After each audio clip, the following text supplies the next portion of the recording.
बिस्मिल्लाहिर्रहमानिर्रहीम। अस्सलाम वालेकुम। एक मुलाकात पीसीजी के साथ इस प्रोग्राम में आप सबका खैर मकदम है। आज के मेहमान हैं एक होनहार नौजवान जनाब मोइस उस्मानी साहब। ये रदगहा के मरहूम रूहुल उस्मानी साहब उर्फ शाहिद साहब के बेटे हैं। इनके चाइल्डी कनेक्शन की तफसील आगे प्रोग्राम में हम उन्हीं की ज़बानी सुनेंगे इंशाअल्लाह। मोइस उस्मानी साहब यूनिवर्सिटी ऑफ फ्लोरिडा के department of environmental engineering science में पीएचडी स्टूडेंट हैं। 2020 में इनका नाम नासा अर्थ ऑब्जर्वेटरी के आर्टिकल में भी मेंशन किया गया था। क्रिकेट और मूवीज इन्हें बेहद पसंद हैं। मोइस साहब, आपका हमारे प्रोग्राम में खैर मकदम है। खुश आमदीद। शुक्रिया, बहुत बहुत शुक्रिया मुझे इनवाइट करने के लिए इस प्रोग्राम में। और मैंने पिछले कुछ एपिसोड्स आप लोग के देखे हैं, वो काफ़ी मतलब हमारे सोसाइटी के लिए, स्पेशली चाइल्डियों के लिए काफ़ी मतलब एक नज़रिया, एक रास्ता दिखाता है कि कैसे आप मतलब जिन लोगों के पास गाइडेंस, प्रॉपर गाइडेंस नहीं है उनके लिए, कि मतलब आप कैसे मुस्तकबिल में आप किस डायरेक्शन में बढ़ सकते हैं। तो ये हमें लगता है काफ़ी हेल्पफुल रहा है अब तक। बहुत बहुत शुक्रिया। सबसे पहले अपने चाइल्डी कनेक्शन के बारे में तफसील से बताएं प्लीज। जी, तो मेरा ददियाल रतगहा से और ननिहाल मेरा बड़े गांव से। मेरे नाना के वालिद वो मूव कर गए थे लखनऊ जॉब के सिलसिले में, तो गांव से हम लोग का बहुत ज़्यादा टच नहीं है ननिहाली तरफ से, क्योंकि पूरा सब लोग लखनऊ में मूव कर गए थे। ददियाल से फिर भी है, क्योंकि रतगहा थे, हम लोग इलाहाबाद में थे तो रतगहा आना जाना रहता था। और दादी हमारी मोहद्दीपुर से हैं। हम उनके अपने दादी के घर कभी नहीं गए हैं, लेकिन रतगहा से ही हमारा जो ताल्लुक है किसी भी गांव से, तो रतगहा से ही ज़्यादा है। उससे मतलब बाकी गांव से इतना ज़्यादा नहीं है, लेकिन ये बैकग्राउंड था। ओके ओके, और बहुत बहुत दादा दादा मेरे पुलिस में जॉब करते थे। वो 1960 के अराउंड रिटायर हुए थे। और उनके वालिद भी पुलिस में थे। और उसके बाद वो लोग सिविल मंडी में, हम लोग का मकान है तदियाली मकान, मेरे दादा वहाँ मूव कर गए थे, फिर हम लोग वहाँ पे रहे हैं। मेरा बचपना भी पूरा वहीं पे गुजरा है, स्कूलिंग पूरी वहीं से है। उसके बाद फिर हम इंजीनियरिंग करने हम बाहर निकल गए, लेकिन हमारा ददियाल अभी भी वहीं पे बेस है। हमारे चचा वहाँ रहते हैं, बड़े अब्बा वहाँ रहते हैं। फ़खरुल इस्लाम उस्मानी, उनका इंतकाल हो गया कुछ साल पहले, वो इलाहाबाद में ही थे। उसके बाद हमारे एक और बड़े अब्बा हैं रियाजुल इस्लाम उस्मानी, उनका भी इंतकाल हो गया, वो भी इलाहाबाद में ही थे। मेरे वालिद ने भी पूरी ज़िंदगी इलाहाबाद में ही गुजारी है, उन्होंने भी मतलब इलाहाबाद में गुजारी है। और उन्होंने, वो चाइल्ड वेलफेयर सोसाइटी के भी मेंबर थे, तो उन्होंने उस पर भी काफ़ी वक्त अपना दिया था। उसके अलावा हमारे दो चचा हैं जो मतलब, तीन चचा हैं, एक बड़े अब्बा, दो चचा जो बाहर रहते हैं, और एक बड़े अब्बा कराची में थे, उनका इंतकाल हो गया।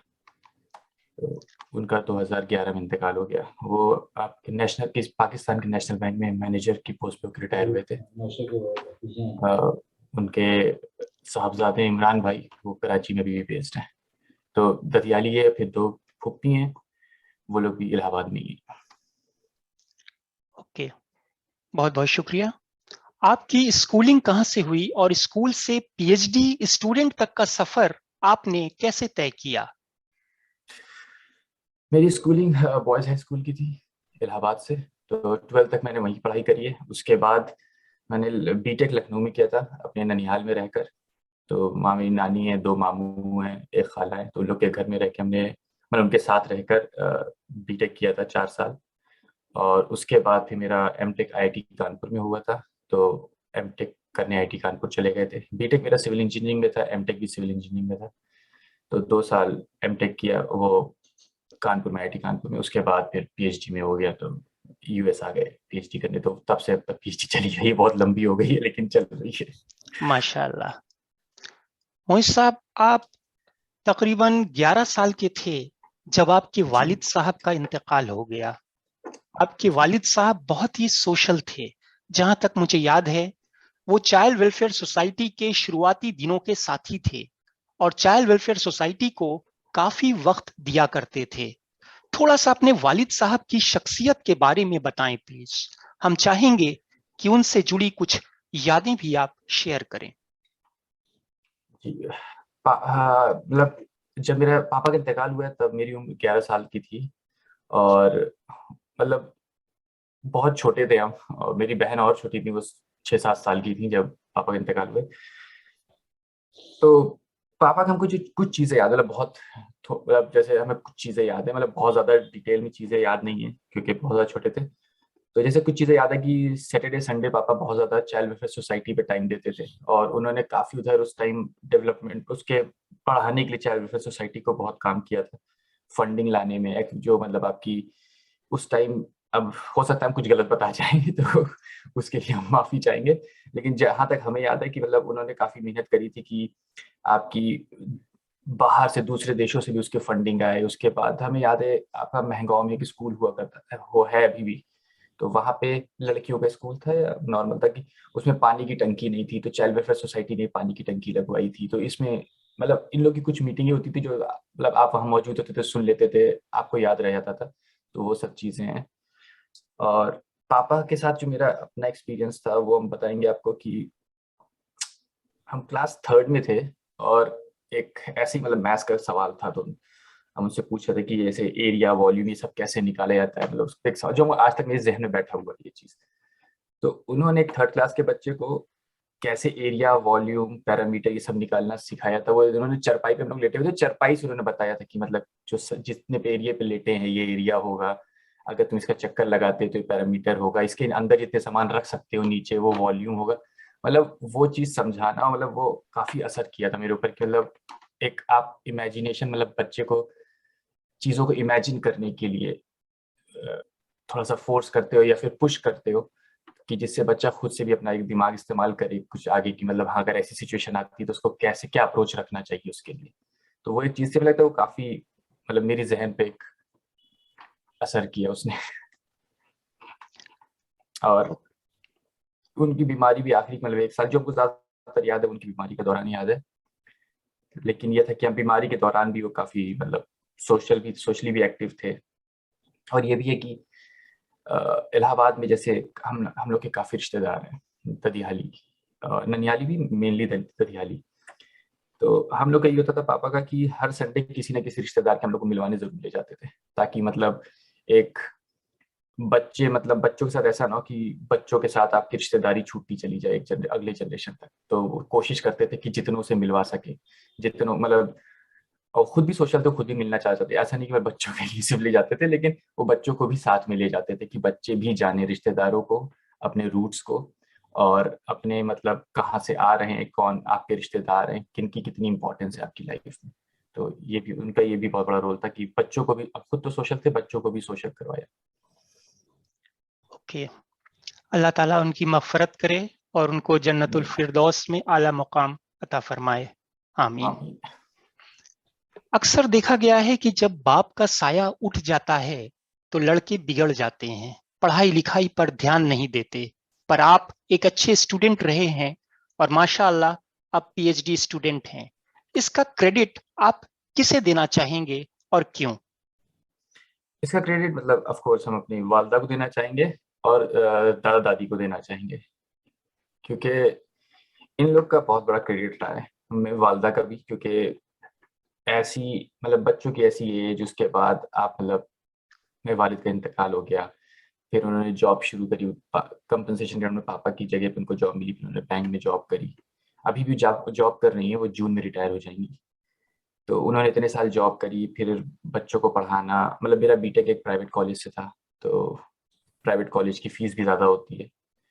तो और फिर बीएचएस में पढ़ाई करे, उसके बाद उस पे साथ देना, प्लस फिर होता था मम्मी दिन भर के लिए चली जाती थी, तो मेरे घर में जैसे 4 एंट्रेंस थे घर में अंदर। शिव मंडी का अगर आप कभी गए हो शिव मंडी वाले घर, तो उसमें जी। 4 से 5 अंदर और बाहर जाने के रास्ते। और जब मम्मी बैंक चली थी तो दादा का ये था कि वो बाकी सारे दरवाजे बंद करवा देते थे, ताकि बच्चे अगर घर से बाहर जा रहे हैं तो उनकी आँखों के सामने से गुज़रे। और जैसे मोहल्ले में बहुत से लोग थे, पतंगबाज़ी बहुत होती थी, तो उन्होंने कभी पतंग नहीं उड़ाया, छूने नहीं दिया, किसी मोहल्ले में किसी से दोस्ती नहीं करने दी। तो उनका भी बहुत बड़ा रोल था, मेरे दादा का भी, कि मतलब बच्चे बिगड़े ना, मतलब ख़ास करके हम ना बिगड़े। और वालिदा का भी बहुत बड़ा रोल था। मेरे हिसाब से इन दोनों का बहुत बड़ा रोल था। ओके। आपकी पीएचडी का टॉपिक क्या है? अपनी पीएचडी के बारे में थोड़ा बताएं प्लीज। तो मेरी पीएचडी बेसिकली है कि हम लोग का जो आइडिया, मेरी लैब का जो आइडिया है वो मेन ये है कि कैसे हम एनवायरमेंटल सस्टेनेबिलिटी को देखते हैं with the wellbeing of humans, कि एक मतलब इंसानों को सेंटर में रखकर हम देखते हैं कि कैसे इन्वायरमेंट को सस्टेन किया जा सकता है। तो उसके लिए सबसे ज़्यादा ज़रूरी है जो 3 एस्पेक्ट्स हैं वो आपके हैं। एक तो है फूड सिक्योरिटी, कि कैसे आप मतलब फूड में फॉर एग्जांपल जो अभी तक की ट्रेडिशनल फूड सिक्योरिटी की डेफिनेशन वो है ये है कि एक हेल्दी वेल बीइंग के लिए एक इंसान को कम से कम 2000 कैलोरी पर डे कंज्यूम करनी होती है।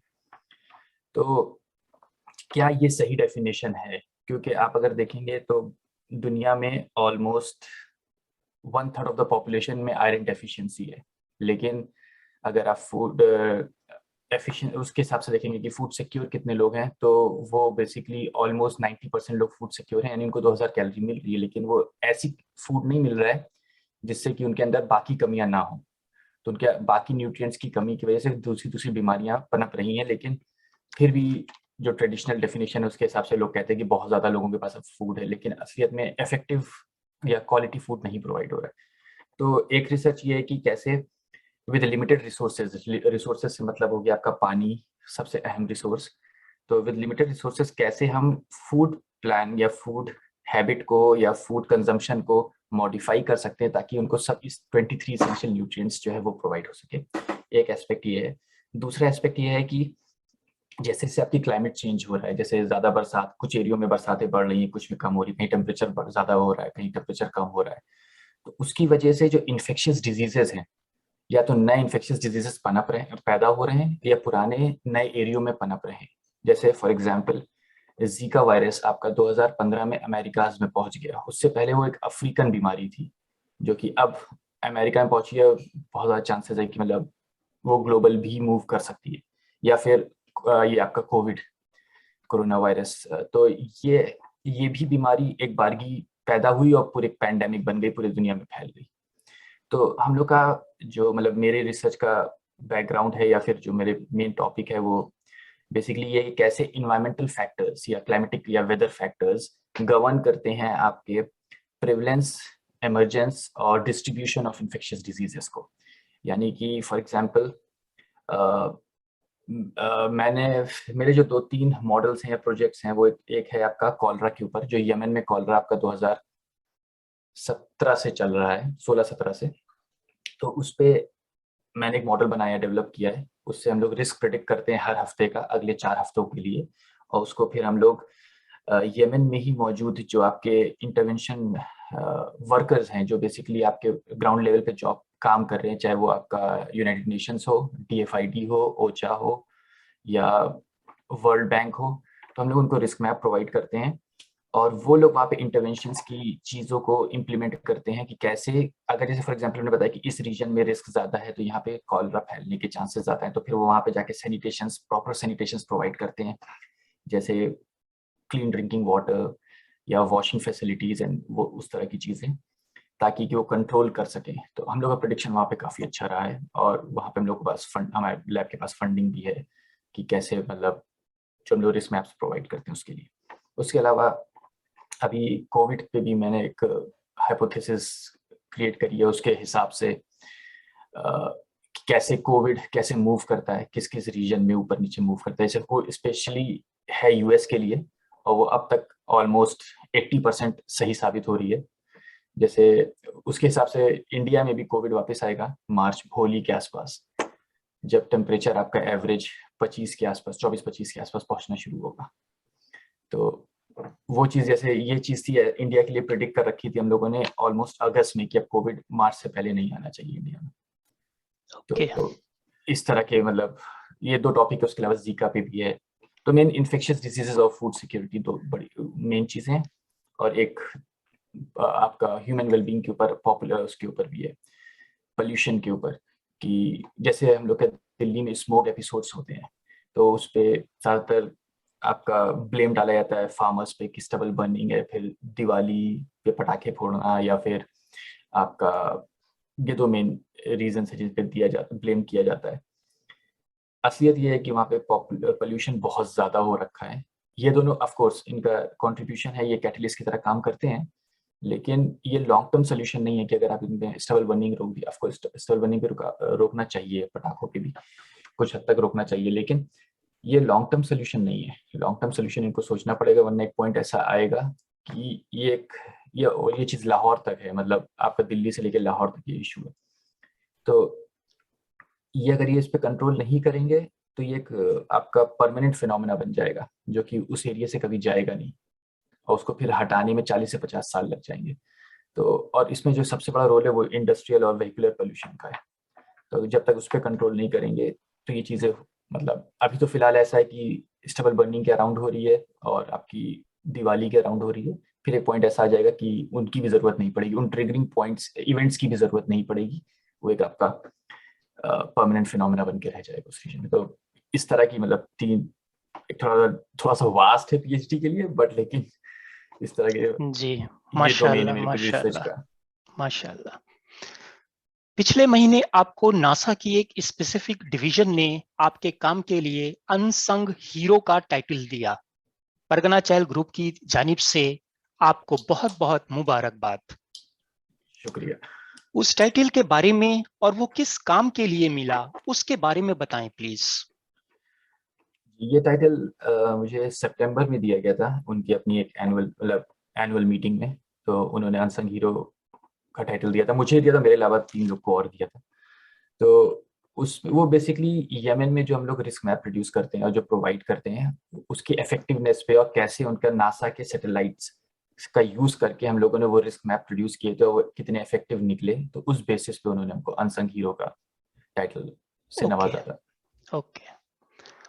कौन सी ऐसी चीजें हैं जो आप मिस करते अगर आप यूनिवर्सिटी ऑफ फ्लोरिडा के बजाय इंडिया की किसी यूनिवर्सिटी से पीएचडी करते?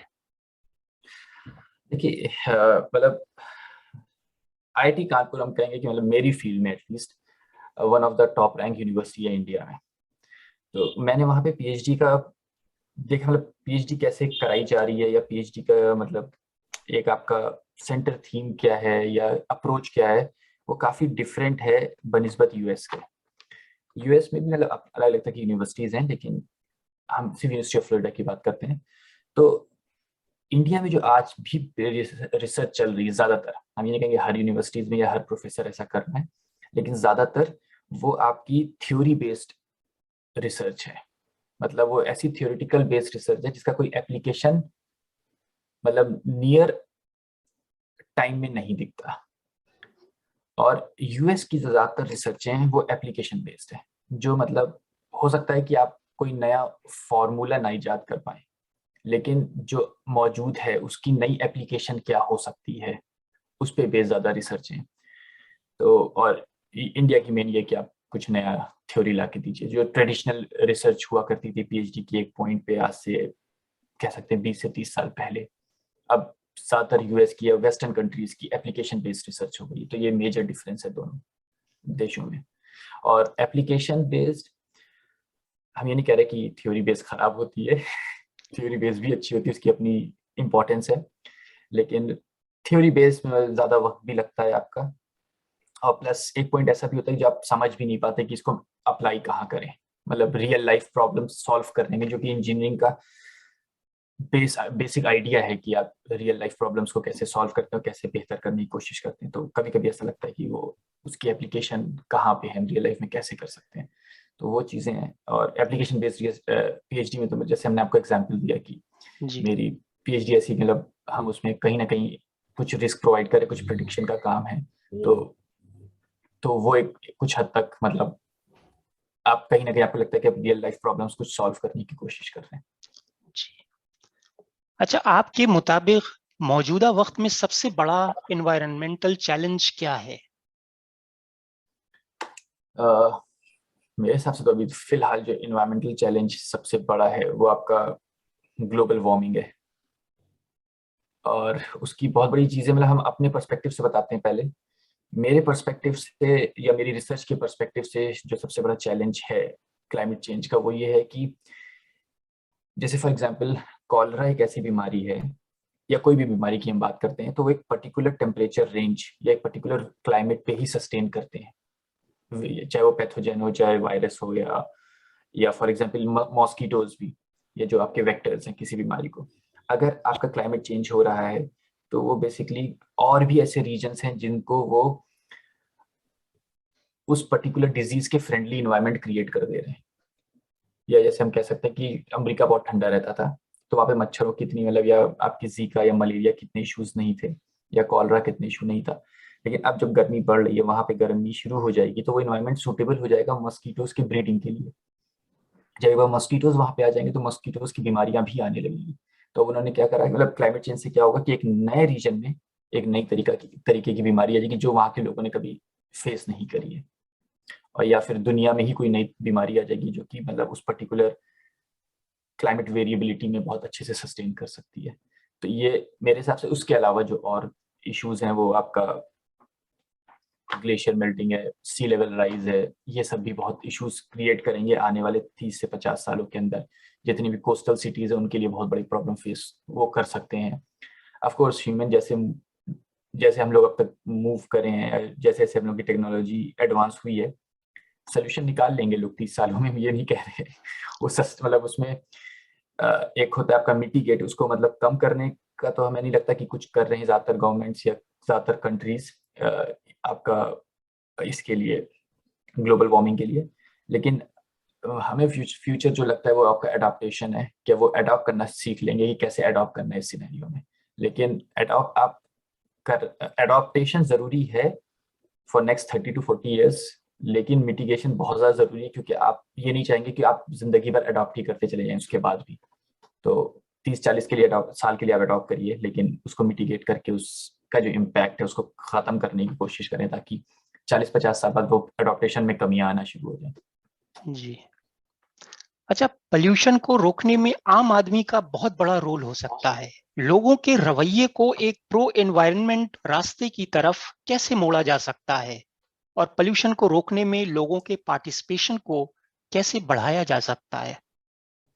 ये बहुत, मुझे ऐसा लगता है ये बहुत बेस लेवल से स्टार्ट करना पड़ेगा, कि आपको स्कूल लेवल से बच्चों को समझाना पड़ेगा कि आपको वेस्ट नहीं करना है, आपको ये चीज़ों को कंट्रोल करना है। क्योंकि एक एज के बाद आपका एक रवैया बन जाता है, जहां तक हमें लगता है, हो सकता है हम गलत हूँ, कि मतलब ठीक है जो हम चले आ रहे हैं करते हुए ठीक है, अभी हमें कोई असर नहीं दिख रहा है। जैसे फॉर एग्जाम्पल मेरे साथ भी वो दिक्कत है कि हम आज भी प्लास्टिक का इस्तेमाल बहुत ज्यादा करते हैं।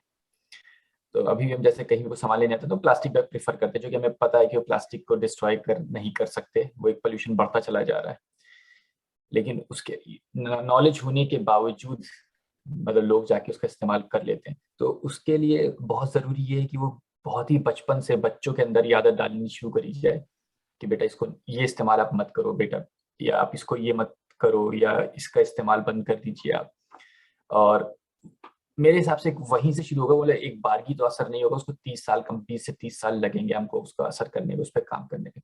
और रही जी। बात, कोई गवर्नमेंट नहीं कर सकती अगर लोग नहीं कर रहे हैं तो लोगों का इनपुट बहुत ज्यादा जरूरी है। जब तक लोग उसको इम्प्लीमेंट नहीं करेंगे अपनी अपनी रोजमर्रे की लाइफ में, गवर्नमेंट कोई भी स्टेप उठा ले वो इफेक्टिव नहीं होगी। जी। आगे के सवालों के लिए मैं डॉक्टर तहमीना अब्बास साहिबा से गुजारिश करूंगा कि वो अपने सवाल पूछें। जी, मुझे उस्मानी साहब, मैं ये सवाल करना चाहूंगी कि आपने बीटेक और एमटेक जो है वो सिविल इंजीनियरिंग में किया, तो फिर आपको पीएचडी करने का ख्याल जो है एनवायरमेंटल साइंसेज में क्यों आया? और दूसरा सवाल ये है कि आप यानी एक इतनी बड़ी यूनिवर्सिटी में पीएचडी कर रहे हैं, तो क्या वो आप किसी स्कॉलरशिप पे गए हैं या खुद उसका तमाम खर्चा जो है वो खुद उठा रहे हैं? जी, तो आपके पहले सवाल का जवाब हम देना चाहते हैं कि सिविल इंजीनियरिंग बहुत ब्रॉड डोमेन है। तो जैसे उसमें कई सारी ब्रांचेस मतलब आती हैं, जैसे फॉर एग्जांपल स्ट्रक्चर आता है, जो कि ज्यादातर लोग सिविल इंजीनियरिंग को स्ट्रक्चर से एसोसिएट करते हैं कि बिल्डिंग बना रहे हैं, ब्रिज बना रहे हैं। तो उसके अंदर स्ट्रक्चर आता है, आपका ट्रांसपोर्टेशन आता है, हाइड्रोलॉजी आता है, इन्वायरमेंटल इंजीनियरिंग आता है, और जियो साइंसेज आता है, जियोलॉजी आता है, एक जियोटेक आता है। तो मतलब उसमें कई सारी सब ब्रांचेस हैं। जब आप अंडर ग्रेड करते हैं तो आप मतलब सब कुछ ही पढ़ते हैं। फिर जब आप मास्टर्स करने जाते हैं, आता सब कुछ सिविल इंजीनियरिंग के ही अम्ब्रेला के अंदर है। फिर आप उसके अंदर आप बेसिकली उसकी एक सब ब्रांच में जाते हैं। तो फॉर एग्जांपल जैसे हमने बीटेक किया है सिविल इंजीनियरिंग में, एमटेक मेरा वाटर रिसोर्सेज में, हाइड्रोलॉजी में। तो उसमें जो मेरी थीसिस का टॉपिक था वो था कि रेनफॉल रन ऑफ प्रिडिक्शन।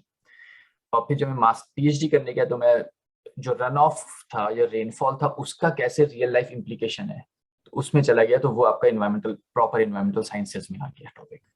तो इस तरह से मेरा ट्रांजिशन हुआ था। मतलब आप कह सकते हैं हार्डकोर सिविल इंजीनियरिंग से मूव करते करते बहुत नैरो होते होते बहुत ज्यादा नैरो हो गया।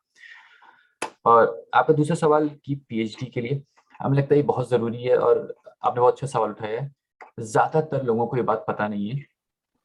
आप अगर पीएचडी बाहर से करना चाहते हैं तो बहुत ज्यादा चांसेस है, अगर आपकी प्रोफाइल अच्छी है बीटेक की और एमटेक मतलब मास्टर्स की, तो बहुत ज्यादा चांसेस हैं कि आपको फंडेड किसी न किसी यूनिवर्सिटीज में कंप्लीट फंडिंग मिल जाए। तो मैंने अप्लाई किया था, मुझे कंप्लीट फंडिंग मिली, तभी मैं पीएचडी करने आया था, वरना मैं पीएचडी करने नहीं आता यूएस एटलीस्ट।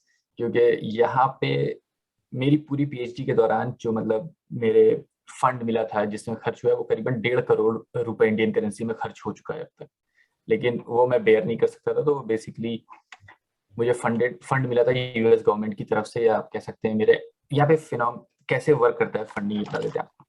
जो मेरे एडवाइजर है उन्होंने फंड अप्लाई किया किसी प्रोजेक्ट के लिए, कोई एक प्रोजेक्ट उन्होंने लिखा, प्रपोजल डाला। जैसे फॉर एग्जाम्पल मेरा जो फंडर है वो नासा से, तो उन्होंने नासा में डाला। तो उन्होंने कहा कि हम मतलब ये काम है, हम ये प्रपोजल दे रहे हैं कि हम ये इस पे काम करेंगे अगले 5 सालों के लिए।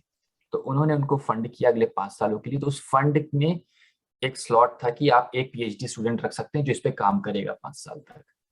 तो उन्होंने वो उसके लिए जो उनको एक स्टूडेंट मिल गया, उसकी फंडिंग मिल गई, तो उन्होंने फिर उसके लिए कुछ इंटरव्यूज रखे। फिर उन्होंने स्टूडेंट्स जिन लोगों ने अप्लाई किया तो उनको शॉर्टलिस्ट किया, उनके इंटरव्यूज लिए। उन इंटरव्यूज लेने के बाद उन्होंने ये डिसाइड किया कि मतलब जैसे फॉर एग्जाम्पल मैं सेलेक्ट हुआ, तो अब जब मैं यहाँ आ गया तो जो नासा का फंड था उसने मेरे कॉलेज फीस बेयर करी और प्लस मुझे हर महीने का स्टाइपेंड दिया मेरे खर्चे के लिए। तो यहाँ पे जो आपका पीएचडी का स्टाइपेंड का खर्चा है हर महीने का मिनिमम, वो यूनिवर्सिटी टू यूनिवर्सिटी डिपेंड करता है, $25,000 से $40,000 के बीच में वो वेरी करता है। मतलब कहाँ क्या लोकेशन है आपकी और प्लस आपके फंडिंग का सोर्स क्या है और आपके एक्सपेंसेस क्या है उसके देखते हुए। तो ये पैसा आपको मिलता है आपके अपने खर्चे के लिए और प्लस जितने भी आपके मतलब मेडिकल एक्सपेंसेस होते हैं, आपकी फीस होती है, सब कुछ वो अलग से पे किया जाता है जो आपको नहीं देना होता है। लेकिन अगर आप फंडेड है, अगर आप फंडेड नहीं है तो ये सब आपको अपनी जेब से बेयर करना पड़ेगा। मतलब आपको कॉलेज की फीस भी देनी पड़ेगी। जैसे फॉर एग्जांपल मेरी कॉलेज की फीस पर सेमेस्टर $37,000 है। तो वो मुझसे कोई लेना देना नहीं है, वो जो नासा का फंडेड प्रोजेक्ट है वो उठा के मेरा फीस पे कर देता है। तो मुझे कुछ नहीं हो, प्लस वो अलग से मुझे पैसा भी देते हैं पीएचडी के लिए स्टाइपेंड के तौर पे। अच्छा, मेरा अगला सवाल आपके इसी सवाल से मुताल्लिक है। आप मुझे ये बताइए कि क्या आपको वहाँ रहते हुए अपने पीएचडी के प्रोजेक्ट की तकमील के दौरान आप क्या कोई मुलाजमत कर सकते हैं या कोई काम ज़ाती तौर पे कर सकते हैं, इसकी इजाज़त है आपको या नहीं है? यूएस में नहीं है, क्योंकि यूएस में आपको जो पैसा दिया जा रहा है वो ये मान के दिया जा रहा है कि आप हर हफ्ते 20 घंटा उस प्रोजेक्ट पे दे रहे हैं, काम कर रहे हैं उस प्रोजेक्ट के लिए। तो आपको 20 घंटे की सैलरी देते हैं एक तरीके से, उसके बाद वो आपको अलाउ नहीं करते। लेकिन फॉर एग्जाम्पल जो फंडेड लोग हैं उनकी बात करें, जो फंडेड नहीं है उनके पास ऑप्शन है 20 घंटे का जॉब करने का ऑन कैंपस। आप कैंपस से बाहर जॉब नहीं कर सकते, लेकिन हफ्ते में 20 घंटा आप कैंपस पे जॉब कर सकते हैं, उसका आपको पैसा मिलेगा। तो कैंपस पे जॉब किसी भी तरीके की हो सकती है, उसका कोई हार्ड कोड डेफिनेशन नहीं दी उन्होंने कि क्या डिफाइन नहीं किया है। तो कुछ लोग जैसे एज ए जीए पोजीशन पे जॉब करते हैं, वो ग्रेजुएट असिस्टेंट होते हैं, वो बेसिकली आपके एडमिशन ऑफिस में या किसी के सेक्रेटरी की तरह की जॉब करते हैं। या फिर आप टीए की जॉब कर सकते हैं, जो टीचिंग असिस्टेंट होता है, वो भी आप 20 घंटे कर सकते हैं। उसमें भी आप मतलब किसी न किसी कोर्स में या लैब में एक फैकल्टी को असिस्ट कर रहे होते हैं लैब कराने के लिए। या फिर आप उसके क्या कहते हैं, कुछ यहाँ पे आपके रेस्टोरेंट्स होते हैं, आप उसमें जॉब कर सकते हैं, वो आवरली बेसिस पे आपको पे करते हैं। तो मास्टर्स जो ज्यादातर फंडेड स्टूडेंट नहीं होते वो ये सब जॉब मतलब रेस्टोरेंट वाली जॉब ज्यादातर वो लोग करते हैं, क्योंकि उनके एटलीस्ट उस जॉब से क्या होता है कि उनका महीने का खर्चा निकल जाता है। तो अब उनके पास जो लोन उन्होंने लिया है, जो लेकर हैं या जो अपनी जेब से पैसा दे रहे हैं, वो सिर्फ और सिर्फ आपका उसके लिए हो जाता है, एकेडमिक फ्रंट पे ही रह जाता है। आपका पर्सनल खर्चे वो उधर से निकाल लेते हैं इस तरीके से, मतलब उनके वालिदैन पे भी थोड़ा एक आप कह सकते हैं कि जो खर्चा है जो उनको बेयर करना वो थोड़ा कुछ हद तक कम हो जाता है। तो अच्छा, ये मेरा अगला सवाल जो है उसी, यानी जाहिर सी बात है हम आपकी तालीम और दीगर चीज़ों को लेते हुए चल रहे हैं, तो आप मुझे बताइए कि क्या इसके लिए ये भी शर्त है कि जब आप ये अपना प्रोजेक्ट मुकम्मल कर लेंगे और पीएचडी मुकम्मल हो जाएगा तो आपको हिंदुस्तान में जाकर अपनी खिदमत अंजाम देनी पड़ेंगी, या आपके लिए आज़ादी होगी कि आप अमेरिका में ही कोई मुलाजमत अख्तियार कर सकें? जी लाइक ये मतलब दोनों पहलुओं पे फ्री हैं, ये कोई बॉन्ड नहीं। बहुत ज्यादा मिसकंसेप्शन है लोगों के अंदर कि लोगों को लगता है कि अगर आप यूएस गवर्नमेंट आपके कोई फंड प्रोजेक्ट कर रहा है तो इतना पैसा देने के बाद वो आपको कुछ ना कुछ साल तक मुलाजमत उनके लिए करनी पड़ेगी, चाहे वो जो भी आपको फंड कर रहा है। यहाँ पे ऐसा कुछ नहीं है। आप जिस साल, जैसे इंशाल्लाह अगले साल की शुरुआत तक हम ग्रेजुएट कर जाएंगे, तो उसके बाद वो कम्प्लीटली मेरी चॉइस है कि मतलब हम वापस इंडिया जाके जॉब करना चाहते हैं, हम किसी भी दुनिया किसी भी देश में जाके जॉब करना चाहते हैं, या हम यूएस में रुक के जॉब करना चाहते हैं। तो इससे मतलब कहीं से कोई बॉन्ड साइन नहीं कराया गया है, ना हम किसी बॉन्ड के अंडर आते हैं। मतलब नॉर्मली कोई नहीं आता अनटिल कुछ ऐसे प्रोग्राम्स हैं जो मतलब आपका, अगर आपका अपना देश आपको फंड करके भेज रहा है बाहर, जैसे फॉर एग्जांपल इंडिया के कुछ डिपार्टमेंट्स हैं जो आप उनके अगर एम्प्लॉई हैं तो वो पीएचडी करने के लिए आपको बाहर फंड करके भेजता है, 3 साल 4 साल की फंड देते हैं वो। उसमें ये होता है कि उसमें आपको एक बॉन्ड साइन करना पड़ता है कि आप लौट के आके 3 साल उनके लिए जॉब कंटिन्यू करेंगे, और अगर नहीं करते तो फिर वो आपको कुछ कुछ अमाउंट उनको देना पड़ता है। ये चीजें हैं, लेकिन वो फिर ये है कि आपकी, ये हमें लगता है सिर्फ इंडिया में नहीं है, सारे मुल्कों में अगर कोई नेशनल बॉडी आपको पीएचडी करने बाहर भेज रही है, आगे की पढ़ाई के लिए आगे भेज रही है, तो वो बॉन्ड जरूर साइन करते हैं, क्योंकि उन्हें पता है कि अगर आप एक बार डिग्री आपके ऊपर एक, फॉर एग्जाम्पल आप मास्टर्स आपने पीएचडी ले ली, तो सीधी सी बात है आप वहीं रुकेंगे तो आपको सैलरी ज्यादा मिलेगी, तो लोग रुक सकते हैं। लेकिन अब ये कि उसका खर्चा उसने एक गवर्नमेंट ने बेयर किया इस रिस्क के साथ, तो वो ये चाहते हैं कि आप कम से कम 2 से 3 साल, वो ये नहीं कहते कि आप जिंदगी भर करिए, लेकिन आप 2 से 3 साल कुछ एक वक्त गुजार के जाइए। तो ये चीजें ज्यादातर कंट्रीज में हैं। आपने तस्करा किया था पाकिस्तान से अपने बड़े अब्बा का, बदरुल हसन साहब का, जिन्हें हम नौशिब भाई के नाम से जानते हैं, जी तो क्या कभी आपकी उनसे कोई मुलाकात हुई? जी मेरी उनसे 3 बार मुलाकात है, नहीं 2 बार। एक बार हम बहुत छोटे थे तो हम पाकिस्तान गए थे, तो मुलाकात थी, वो हमें ज्यादा याद नहीं क्योंकि हम 3.25 साल के थे। तो और दूसरी बार वो 2006 में इंडिया आए थे, तो तब तब उनकी मुलाकात है, तब वो रुके थे करीबन 1 महीना रुक के गए थे, ईद यहीं करके गए थे इंडिया। एक सवाल और है कि आपका यानी झुकाव कह लीजिए या परवरिश या दीगर चीजें, तो वो ननियाल की तरफ ज्यादा रही या ददियाल की तरफ? ये बहुत मुश्किल सवाल है ये कह पाना कि ननिहाल की तरफ से, दोनों के अपने, दोनों मेरे ददियाल ननिहाल के दोनों के बहुत बड़े रोल हैं, मतलब मेरी परवरिश में दोनों के बहुत बड़े रोल हैं। हम ये मतलब किसी को ज्यादा है किसी को कम नहीं कह सकते। दोनों ने अपने जितना मतलब नॉर्मली जितने ददियाल ननिहाल लोग कंट्रीब्यूट करते हैं किसी की परवरिश में, हमें लगता है मेरे ननिहाल ददियाल ने उससे ज्यादा किया है मेरे लिए। तो ये कहना बहुत मुश्किल है कि ददियाल की तरफ ज्यादा है कि ननिहाल की तरफ ज्यादा है। अच्छा, हमने आपके कुछ मशागिल भी देखे थे, तो अपने मशागिल के हवाले से बताइए कि किन चीजों का शौक रखते हैं, शौक रखते हैं, कुछ हमें इस बारे में यानी आप बताइए। क्रिकेट हम बहुत ज्यादा खेलते हैं, अभी कुछ ऑपरेशन की वजह से वो बंद हो रखा है। यहाँ पे आके हम लोग, इनके यहाँ पे कॉलेज क्रिकेट होता है, फिर इनके लीग्स क्रिकेट होते हैं, तो वो हमने काफी खेल रखे हैं। कुछ आपके पाकिस्तानी बड़े बड़े क्रिकेटर्स के खिलाफ भी खेल रखे हैं, जैसे इमरान फरत, हुमायूं फरत और मोहम्मद आसिफ। तो मतलब क्रिकेट का बहुत ज्यादा शौक है, और दूसरा एक मूवीज का भी बहुत ज्यादा शौक है। हमें लगता है कि अगर प्रोड्यूसर ने पैसा इन्वेस्ट करके मूवी बनाई तो सबको देखना चाहिए। बहुत अच्छी चीज नहीं है ये, लेकिन दूसरा शौक हमें मूवीज का बहुत ज्यादा है, तो क्रिकेट और मूवी। लेकिन पहला क्रिकेट, दूसरा टाइम मिला तो मूवी। तो पसंदीदा मूवी अब तक आपकी कौन सी है, यानी जो सबसे ज्यादा पसंद रही हो, बहुत दफा देखी हो और बार बार देखने का दिल चाहता हो? ये तो हमें बहुत सी मूवीज पसंद है। जो ऐसी मूवी जो मतलब बार बार देख सकते हैं, बहुत मसाला मूवी है और ज्यादातर लोग को पसंद नहीं आई है, वो है मैं हूं ना, जो कि हम कई बार देख सकते हैं। जी काशिफ भाई, अब आप मजीद सवाल आप जो हैं वो पूछिए। बहुत बहुत शुक्रिया। मूवी से ही जुड़ा एक सवाल है कि आपको किस किस्म की मूवीज देखना ज्यादा पसंद है? Action, romantic, suspense, horror, family drama या कॉमेडी?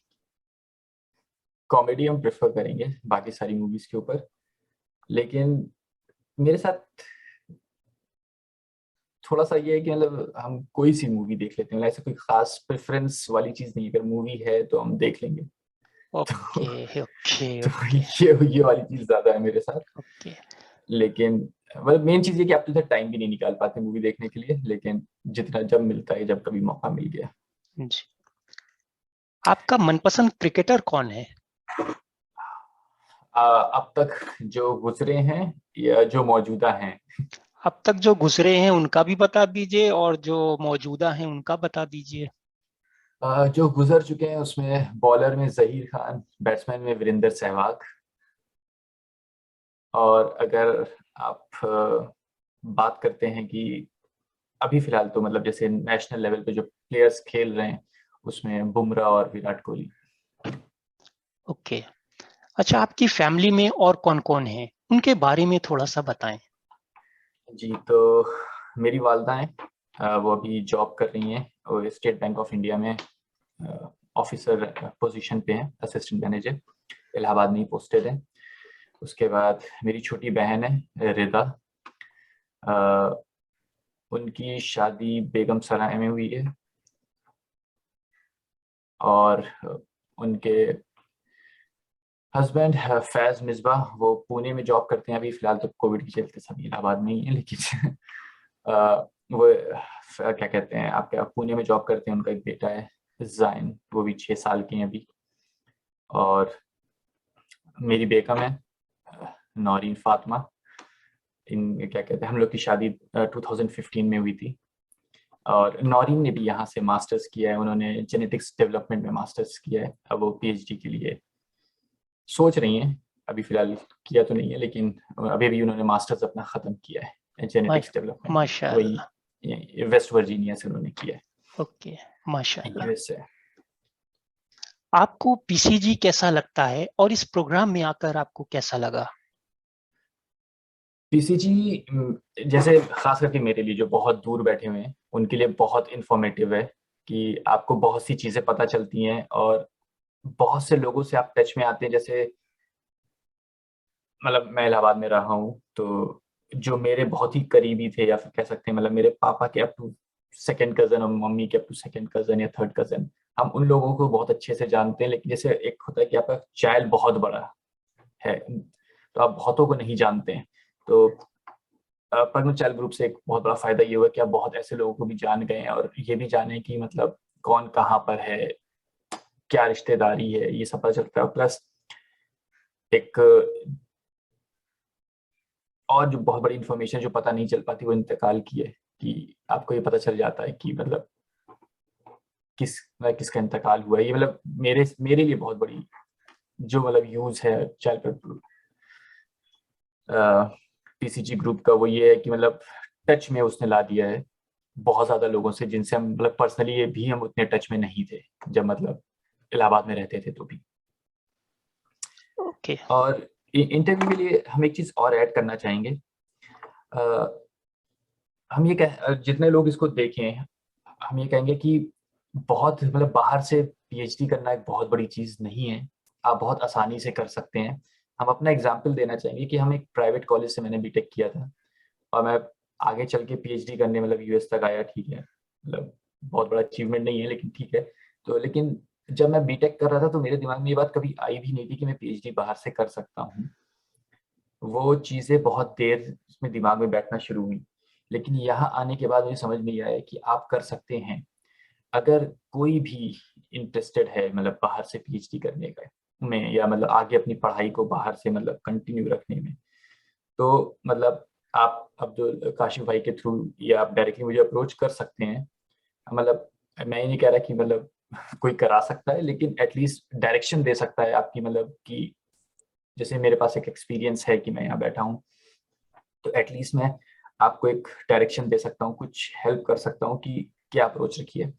और बहुत मतलब ये सोच मत रखिए कि मतलब एक ऐसी चीज़ है जो अचीव नहीं की जा सकती। ये मतलब जब मैं बीटेक करता मेरे दिमाग में भी था कि मतलब बाहर से पीएचडी करना मेरे बस का नहीं है, मैं प्राइवेट कॉलेज से पढ़ रहा हूँ, ये बहुत मतलब एक दूर की चीज़ है जो अचीवेबल नहीं है। ये बहुत आसानी से अचीवेबल है, आप कर सकते हैं। बस ये कि एक डायरेक्शन मिलने की जरूरत है कि आपको एक पुश और एक डायरेक्शन, कि आपको सही डायरेक्शन क्या है, इसको अप्रोच कैसे करना है। तो मुझे लगता है बहुत लोग देखेंगे, तो इस चक्कर में इस वजह से मैं इस चीज़ को बोल रहा हूँ कि अगर यानी कोई चाहता है तो जरूर इस चीज पे मतलब सोचें इसको, मतलब इस चक्कर में ना सोच दें कि अरे बाहर है इतना ध्यान नहीं है और पैसा बहुत लगेगा। कुछ नहीं, सबके तरीके हैं, आप बिना पैसे के भी कर सकते हैं। बस ये कि थोड़ा अप्रोच सही हो और आसानी से हो जाएगा। बहुत बहुत शुक्रिया। आखिर में पीसीजी मेंबर्स को, खास करके नौजवानों को, आप क्या पैगाम देना चाहेंगे? मेरा पैगाम ये कि नौजवानों के लिए खास करके, और नौजवानों से मेरा मतलब जो स्कूल में पढ़ रहे हैं खास करके या जो अभी कॉलेज में हैं, पढ़ाई ना छोड़ें, पढ़ाई बहुत ज़रूरी है। और जो मतलब एटलीस्ट जो डेटा कहता है कि सिर्फ पीसीजी के बारे में नहीं, मतलब सब पूरे इन जनरल मुसलमानों के बारे में, कि मुसलमान इतनी पढ़ाई नहीं करते हैं, आगे इतना नहीं पढ़ते हैं, वो बहुत ज़्यादा अपने ही एरिया में रह जाते हैं। तो उसके लिए बहुत ज़रूरी है कि आप पढ़ाई करें। पढ़ाई एक तरीका है जिसमें मुसलमान उभर के सामने आएगा, या मतलब पीसीजी के मेंबर्स उभर के सामने आएंगे, और वो बहुत ज़रूरी है। और मेरा ऐसा लगता है कि इतना लोग करते नहीं है, तो वो बहुत ज़रूरी है कि आप अपने आप को पुश करें और पढ़ाई की तरफ ज़्यादा मतलब तवज्जो दें। ना कि मतलब हम ये नहीं कह रहे कि बिजनेस कोई ख़राब चीज़ है या गलत चीज़ है, लेकिन पढ़ाई बहुत ज़रूरी है अपलिफ्टमेंट के लिए, पूरी सोसाइटी के अपलिफ्टमेंट के लिए। बेशक। मोहित साहब, आज आप इस प्रोग्राम में आए, उसके लिए आपका बहुत बहुत शुक्रिया। आज आपसे बहुत से नौजवान मोटिवेट हुए होंगे, आपसे बहुत सी अहम जानकारियां उन्होंने हासिल की होंगी। अब ना चाहते हुए भी आप सबसे विदा लेने का वक्त आ गया है। उम्मीद करता हूं कि आज का एपिसोड आपको बहुत अच्छा लगा होगा। इंशाअल्लाह अगले एपिसोड में फिर एक मेहमान के साथ हाजिर होंगे। तब तक के लिए अल्लाह हाफिज। बहुत बहुत शुक्रिया मुझे इनवाइट करने के लिए। Thank you.